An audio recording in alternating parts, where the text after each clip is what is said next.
have one of the best Nike reps. We have a good relationship with our Nike, our friends in the equipment room, and hook us up with Caitlin shoes.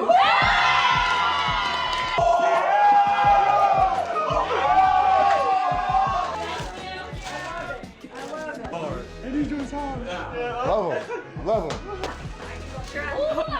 𝗙𝗶𝗶𝗹 the GOAT, baby. Those are nice. Thanks, Caitlin. His game shoes. Anything Kobe game shoes, he's tough. Thanks to 𝗙𝗶 for being that great. Thanks to Nike. Awesome. We feel so blessed, baby. That's the reaction you're looking for. Welcome back to the Chicago Lead. David Hawk, Cam Smith here. Now time to welcome in an old friend, Christine Brennan from USA Today, who knows a little bit something about Caitlin Clark. Thanks for joining us tonight, Christine. How are you?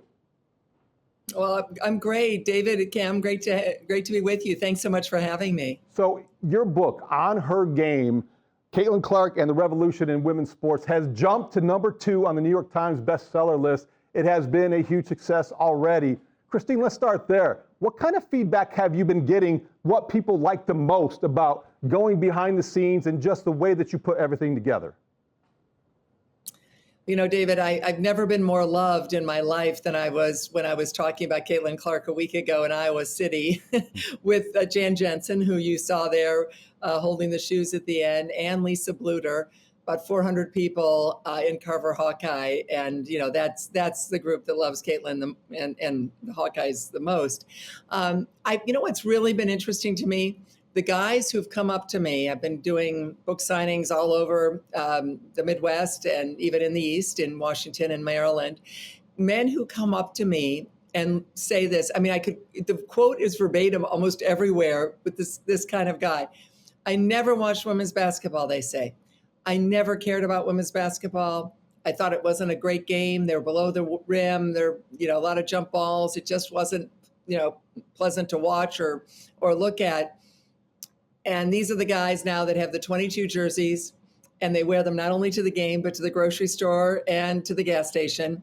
And they say they now plan their evenings around Indiana Fever games.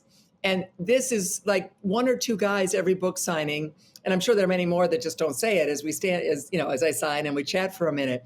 And that's the remarkable nature of this. And of course, that's the TV ratings. When you get the guys who have never cared about women's sports, when they're watching and they're going to games, now you're talking. Now, and that's why Caitlin Clark is the phenomenon that she is. Yeah, the power of Caitlin Clark for sure goes across the world, especially in the basketball world, bringing in new fans. But she was a notable absence, Christine, this past weekend for the WNBA All-Star Game. And a lot of people, and especially the viewership, went down because of Caitlin Clark not being on the court and being an active player. But when you look at what happened before the game and the players wearing the Pay Us What You Owe Us t-shirts, as we get ready to get deeper into this CBA negotiation between the players and the owners for the WNBA, and that deadline is October 31st, what type of message do you think that sent to owners of the W to get things right where the players are being paid what they feel that they're owed? You know, it's a very complicated situation, Cameron, for sure, because the WNBA is not a moneymaker. And a lot of these owners are also NBA owners, and they know that. And it's been a struggle. And now you've got the ratings that you mentioned. Now you've got the eyeballs. And by the way, there should have been, you wish that it happened for Maya Moore, right? And Candace Parker and so many others. You wish they were the household names, that they were the ones people were talking about in the produce section at the grocery store and racing home for a game. But it didn't happen then. It's happening now. And it's a 74% Black league. And here's a white woman, and welcome to America. All those issues are out there. We know that. I deal with all of them in the book. Try to really have some great voices, including Dr. Harry Edwards, the great civil rights leader, on these topics. But yeah, this is a moment for sure to get more money. Now, they could not be getting paid less. Caitlin Clark last year, obviously first draft pick of the Indiana Fever, $76,000. That was her salary. She makes millions in endorsements, but $76,000. And of course, the top pick in the NBA draft, $57 million. So it's not going to get equal anytime soon in our lifetime or any great grandchild's lifetime probably, but make it better. Make it a living wage for them in the sense that they don't have to go to Russia like Brittany Griner did. And of course, Griner wasn't going for the ambiance or the hang out with Putin or the weather. She was going because she could make $1 million from an oligarch playing in Russia to supplement her income, which is about $250,000. Again, that's peanuts compared to what the NBA is. And I think just to move up a little, I think that's the goal this time. But they also don't want to walk out or have a lockout. They got to play. And let's hope that cooler heads prevail and that kind of a tough situation does not happen. It can be an emotional issue. There is some controversy surrounding Caitlin Clark and all that she does. And this is an unauthorized biography of Caitlin Clark. How many challenges did you encounter reporting this and then putting it all together? You're right, David. It's unauthorized, and that was my decision. And Scribner's. I'm a journalist, and well, you guys get it. I want to cover her, and I want to cover these issues, and I did not want to be in business with her. We never even discussed it. Obviously, she'll write her own book. It'll sell like crazy, and that I'll buy it, and we'll all buy it. But this is no holds barred. So this is journalistic. This is the same that you do with your columns, the same that I do with mine. That's the standard, and reporting breaking news in the book, you can trust it because it's well sourced. There was no challenge in that because that's how I operate. That's how you operate in our daily work. So it was the same. Caitlin answered 40 to 50 questions, most of them in small press gatherings. There was no restriction on me. I would raise my hand or get called on or talk to her, throw questions at her, answered everything. Controversial, non-controversial, she's terrific. And I give her a lot of credit. And she knew I was asking the questions for the book. So as did all of her friends, her teammates, the coaches, of course, the coaches from high school in Iowa, everyone participated. And I'm very grateful for that.